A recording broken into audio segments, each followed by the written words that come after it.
ಮಾತನಾಡಿದರು.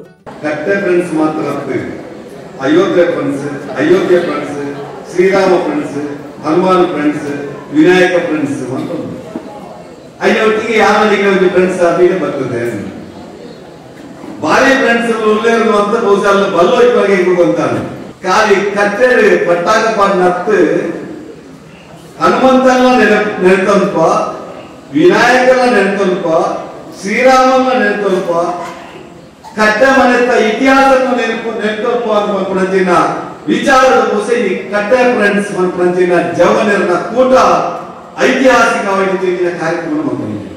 ಇಡೀ ದೇಶವಿಗೆ ಕೇವಲ ನಮ್ಮ ಪರಂಪರೆಗೆ, ನಮ್ಮ ಆಧ್ಯಾತ್ಮಿಕ ಬದುಕಿಗೆ ಗೌರವ ಪಂಚಿನ ಸಂದರ್ಭಗಳು, ನಮ್ಮ ರೈತರಿಗೆ ಗೌರವ ಪಂಚಿನ ಪ್ರಧಾನಿ ಶಾಸ್ತ್ರಿ ನಮ್ಮ ನೇತೃತ್ವ ಜೈ ಜವಾನ್ ಜೈ ಕಿಸಾನ್ ಪ್ರಪಂಚದಲ್ಲಿ ಸಂದೇಶ ಕೊಟ್ಟಿದ್ದಾರೆ ಲಾಲ್ ಬಹದ್ದೂರ್ ಶಾಸ್ತ್ರಿ. ಆ ಕಿಸಾನ್ ಮಲ್ಪನಾಯಿ ಇಲ್ಲಿ ಮಣ್ಣದೊಟ್ಟಿಗೆ ಮಣ್ಣು ಕೊಚ್ಚೋದು ಇಪ್ಪಂಚಿನ ವ್ಯಕ್ತಿ ಐದು ನಿರಪಂಚಿನ ಸಂಗತಿ ಮುಗ್ಗ ನಾಯರು ఒక ಕೆಲಸ ಹೊಲ ಸೇರು ತಾವು ಹೊಸ ಹೆಚ್ಚಿನ ಗೊತ್ತಿದ್ದೇವೆ ಬೇರೆ ಮುಟ್ಟಾರಲ್ಲ ಇದು ನಮ್ಮ ಅಜ್ಜೆ ಪಿಜ್ಜೆ ವಾರಿ ನಮ್ಮನಿಗೆ ಪ್ಯಾಂಟ್ ಪಾಡುತ್ತೆ, ಶೂ ಪಾಡುತ್ತೆ. ಇದು ಈ ಒಂದು ಆಧುನಿಕ ಜೀವನಕ್ಕೂ ಆಧುನಿಕ ಶೈಲಿಯ ನಮ್ಮ ಈ ಲೈಫ್ ಸ್ಟೈಲ್ ಕೊಡದೇ ಮಕ್ಕಳಿಗೆ ಆ ಇತಿಹಾಸವನ್ನು ನೆನಪು ಈಗಿನ ಪರಿಸ್ಥಿತಿಯನ್ನ ನಾನು ಹೀಗೆ ಅವಲೋಕನವನ್ನ ಮಾಡ್ತಾ ಇರುವಾಗ ನನ್ಗೆ ಯಾವಾಗಲೂ ಅನ್ನಿಸ್ತಿತ್ತು, ನಮ್ಮ ದೇಶದಲ್ಲಿ ನಮ್ಮ ಯುವಕರು ಏನು ಬಿಸಿ ರಕ್ತದ ಯುವಕರು ಅಂತ ಹೇಳ್ತೀವಿ ನಾವು, ಆ ಯುವಕರ ರಕ್ತ ತಣ್ಣಗಾಗಿದೆ. ಯಾರು ಬಿಸಿ ರಕ್ತದ ಯುವಕರಿಲ್ಲ. ಈ ದೇಶದ ಒಂದು ಸರ್ವಾಂಗೀಣ ಅಭಿವೃದ್ಧಿಯನ್ನ ಚಿಂತನೆಯನ್ನು ಮಾಡುವಂತಹ ಯುವಕರಲ್ಲಿ ಬಿಸಿ ರಕ್ತ ಕಡಿಮೆ ಆಗಿದೆ ಅನ್ನುವ ಒಂದು ಅವಲೋಕನವನ್ನ ನಾನು ಮಾಡ್ತಾ ಇದ್ದೆ. ಆದ್ರೆ ಇವತ್ತು ಈ ಬಲ್ನಾಡ್ ಗ್ರಾಮದಲ್ಲಿ ನಮ್ಮ ಕಟ್ಟೆ ಫ್ರೆಂಡ್ಸ್ ನೋಡಿ ಅನ್ನಿಸ್ತು, ಇಲ್ಲ ನನ್ನ ಅವಲೋಕನ ತಪ್ಪಾಗಿದೆ. ನಮ್ಮ ದೇಶದಲ್ಲಿ, ನಮ್ಮ ಪುತ್ತೂರು ಕ್ಷೇತ್ರದಲ್ಲಿ, ಬಲ್ನಾಡ್ ಗ್ರಾಮದಲ್ಲಿ ಈ ದೇಶದ ಬಗ್ಗೆ, ಈ ದೇಶದ ಜನರ ಬಗ್ಗೆ ಚಿಂತೆ ಮಾಡುವಂತಹ ಬಿಸಿ ರಕ್ತದ ಯುವಕರ ತಂಡ ಇದೆ ಅಂತ ನಾನು ಹೇಳಿದ್ದೀನಿ. ನೀವು ಯುವಕರು ಮುಕ್ತವಾಗಬೇಕು, ಮುಕ್ತವಾಗಿ ಮಾತಾಡಬೇಕು, ಓಪನ್ ಅಪ್ ಆಗ್ಬೇಕು ಅಂತ ಹೇಳ್ತೀವಲ್ಲ, ಮನಸ್ಸು ಬಿಚ್ಚಿ ಮಾತಾಡಬೇಕು. ಇವತ್ತು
ಇತ್ತೆ ಹೆಣ್ಣು ಗಂಟೆ ಮುಟ್ಟಲ್ಲ ಬೇತೆ ಬೇತೆ ಕೆಸರಡ ಒಂಜಿ ಸ್ಪರ್ಧೆಗಳು ನಡತದೆ ಈ ಗ್ರಾಮದ ಮಾತ ಊರ್ದಾಗಲೆಲ್ಲ ಈ ಒಂಜಿ ಐತಾರದ ರಜಾ ದಿನಟ್ಟು ಎಡ್ಡೆ ಒಂಜಿ ಮನಸ್ಸಿಗೆ ಅಂಚೆನೆ ಮಾತ ವಿಷಯಗಳ ನಂಗೆ ಒಂಜಿ ಸಂತೋಷ ಕೊಡುವಂಚಿನ ಕಾರ್ಯಕ್ರಮವನ್ನು ಆಯೋಜಿಸಿನ ಕಟ್ಟೆ ಫ್ರೆಂಡ್ಸ್ ಅಂಜನೆ ಐದು ಸಹಕಾರ ಮಾಡ್ತಾನ ಮಾತ ಊರ್ದ ಬಂಧುಗಳಿಗೆ ಪರ ಊರ್ದ ಬಂಧುಗಳಿಗೆ ಪ್ರಥಮವಾದ ಅಭಿನಂದನೆ ಸಲ್ಲಿಸುವ